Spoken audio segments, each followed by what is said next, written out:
मुग़ल बादशाह नासिरुद्दीन मोहम्मद हुमायूं के बारे में अभी तक हमने इसके प्रारंभिक जीवन की चर्चा की थी और देखा था कि इसके प्रारंभिक जीवन में कितने उतार चढ़ाव आए, क्या कठिनाइयाँ आई, किन किन से उन्हें लड़ाई लड़ना पड़ा अपने बंधु बांधवों से, और किस तरह साम्राज्य की कठिनाइयाँ थी। इसने अपने भाइयों में कैसे बांट दिया साम्राज्य को, कालिंजर का घेरा, चुनार का घेरा किया, बहादुर शाह की तरफ बढ़ता है और फिर चुनार का दूसरा घेरा करता है।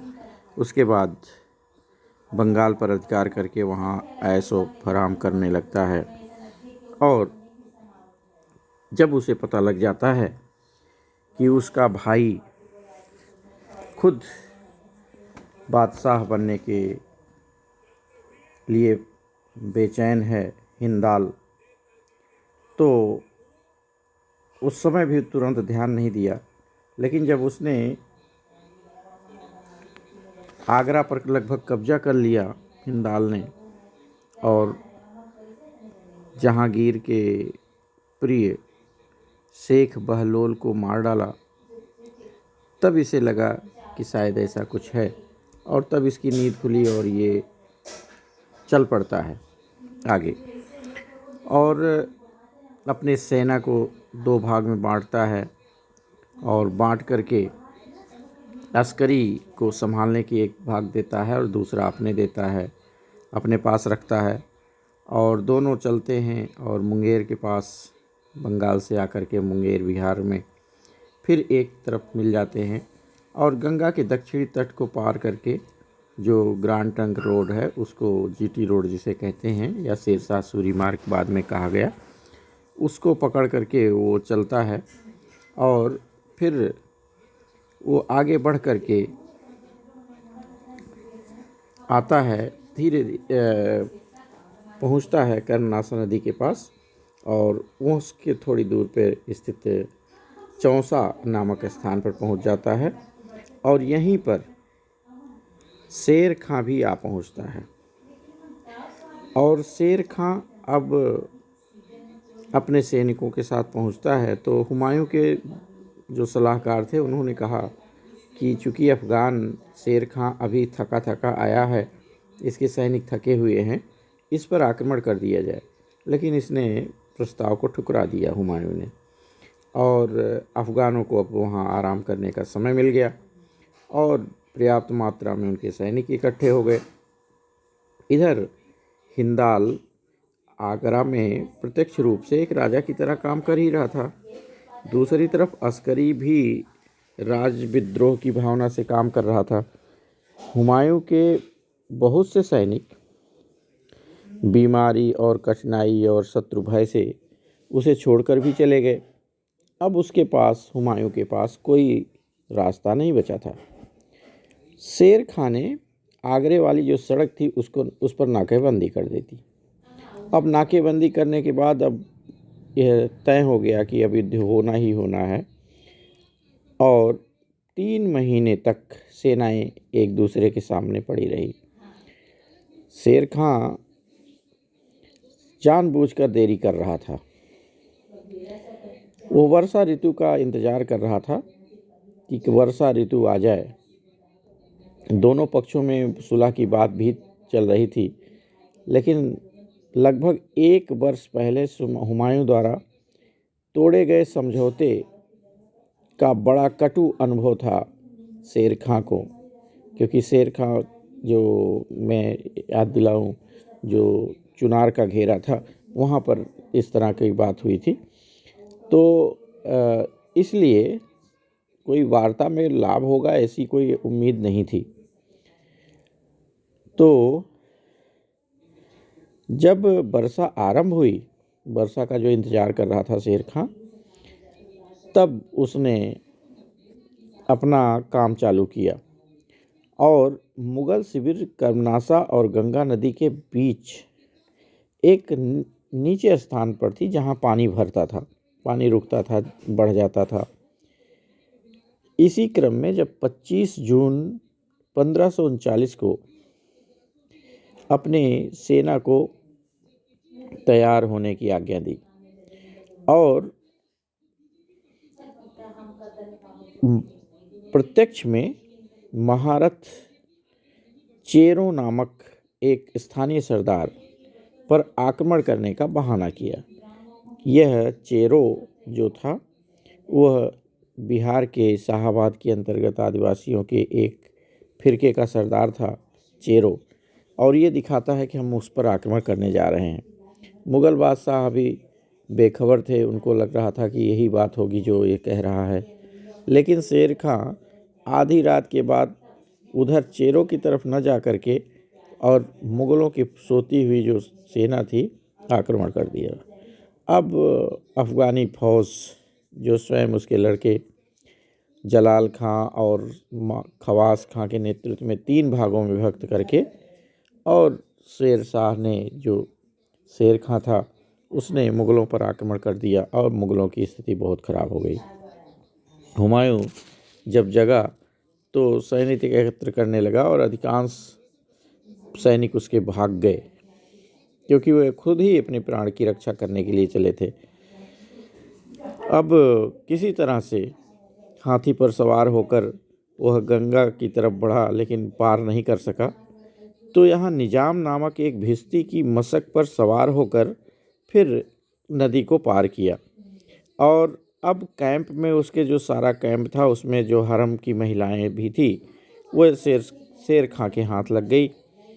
मुग़ल सेना लगभग नष्ट भ्रष्ट हो गई और हुमायूं किसी तरह से आगे बढ़ा।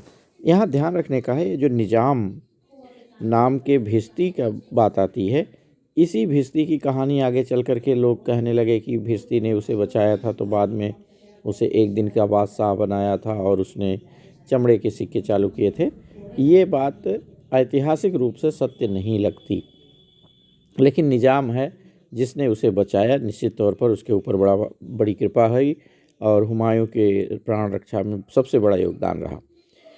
तो चौसा की लड़ाई जब होती है उसमें लगभग 8000 मुग़ल सैनिक और मुग़ल सरदार सब मारे गए।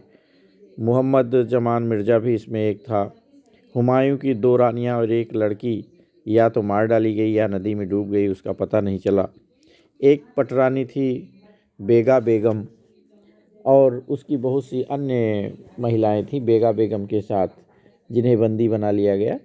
और शेर खां ने उनकी पूरी सुरक्षा की, उनके साथ कोई दुर्व्यवहार नहीं होने दिया, और सैनिकों की देखभाल में हुमायूं के पास उन्हें सुरक्षित पहुंचा दिया गया था। ये है शेर खां की अब यहाँ जीत हो जाती है, और अब निश्चित तौर पर इधर जितना भी वो जीता था हुमायूं, वो सब बेकार निकल गया। अब आगे बिलग्राम की स्थिति आती है, युद्ध की स्थिति आती है 17 मई 1540 ईस्वी को। वास्तव में चौसा की लड़ाई में मुग़लों को पराजित करके शेर शाह का साहस बहुत बढ़ गया, और ये शेर खां ही शेर शाह की उपाधि धारण कर सिंहासन पर विराजमान था। अब विराजमान हुआ शेर शाह। यही शेर खां शेर शाह है, ध्यान रखने का है।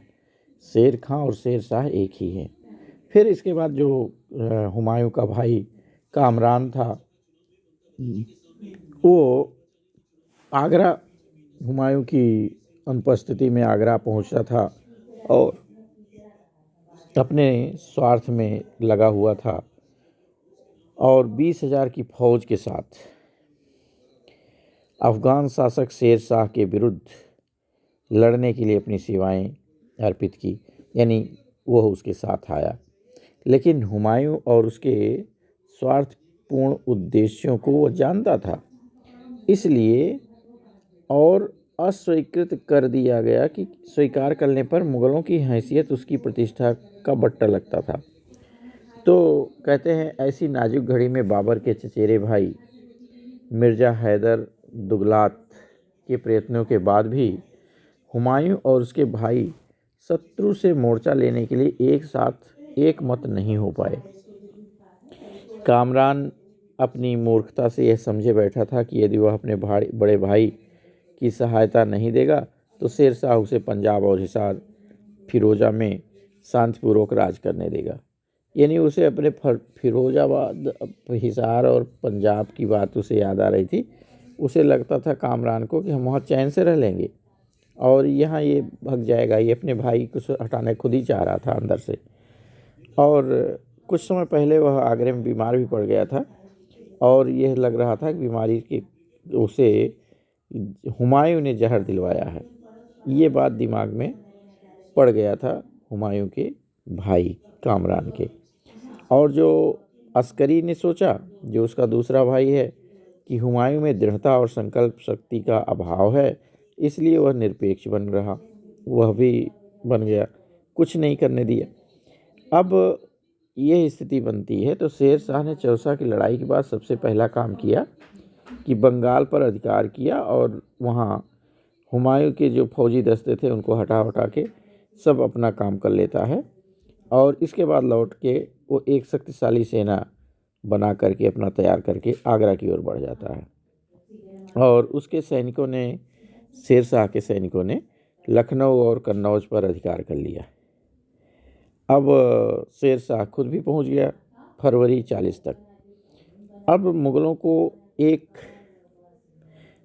मिनट भी समय नष्ट नहीं करके हुमायूं नष्ट नहीं करना चाहिए था, लेकिन हुमायूं ने कामरान की सहायता के लिए अनुनय विनय किया कि वह उसकी मदद कर दे, लेकिन वो अपनी फौज देने से इनकार कर दिया और लाहौर लौट गया। वो लाहौर चला गया। अभी मैंने बताया था कि कामरान यही सोचता था कि हम अपने फिरोजा और उधर हिसार में आराम से रहेंगे, तो वो सहायता नहीं देता।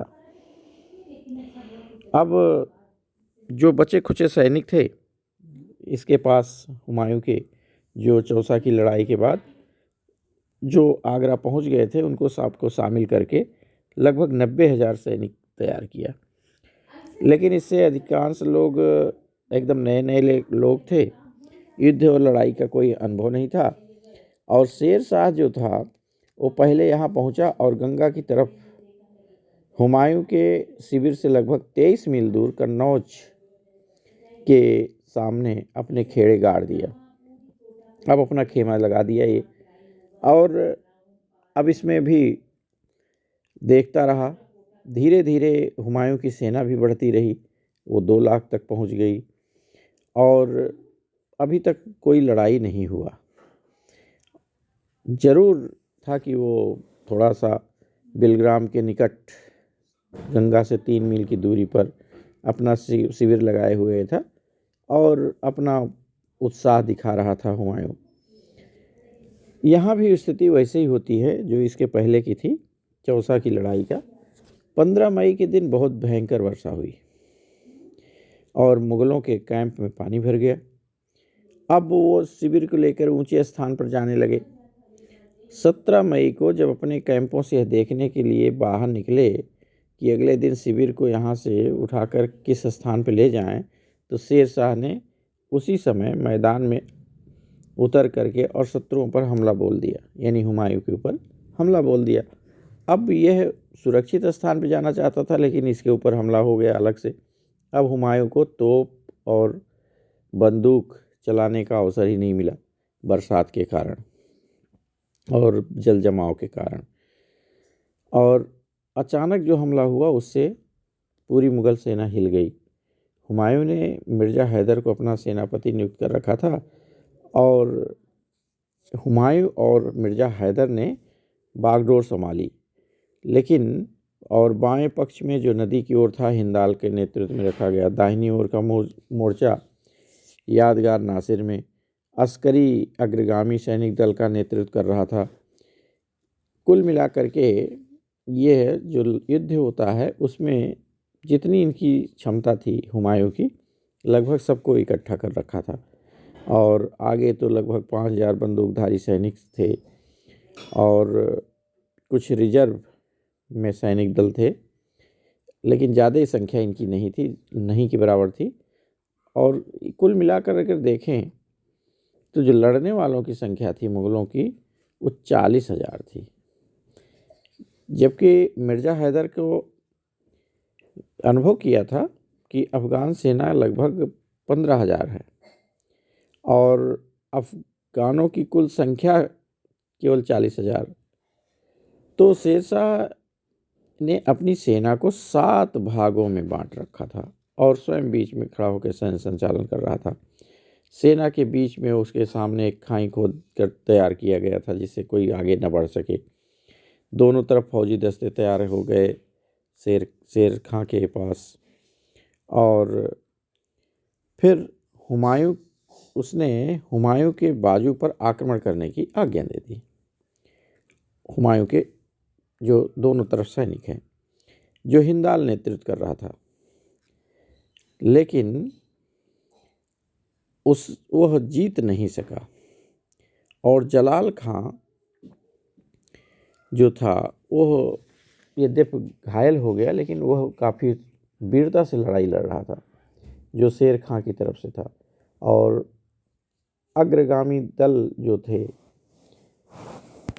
वह टक्कर ले रहा था और अस्करी को पीछे खदेड़ दिया, इसके भाई को, हुमायूं के। मिर्ज़ा हैदर ने इसीलिए लिखा है कि एक गोली तक नहीं चलाई गई, गोला बारूद का कतई काम नहीं पड़ा, क्योंकि कुछ कर नहीं पाए। इतने अच्छी रणनीति तैयार किया था अफ़गानों ने, यानी शेरशाह ने। अब सब भगदड़ हो गई, हुमायूं की सेना में भगदड़ हो जाती है और सब बेकार हो जाता है। युद्ध क्षेत्र से उसको भी भागना पड़ता है, आगरा की ओर भागता है। बड़ी कठिनाई से नदी पार करके उसके आदमी बहुत से डूब गए और बहुत से लोग कुछ साथ रह गए।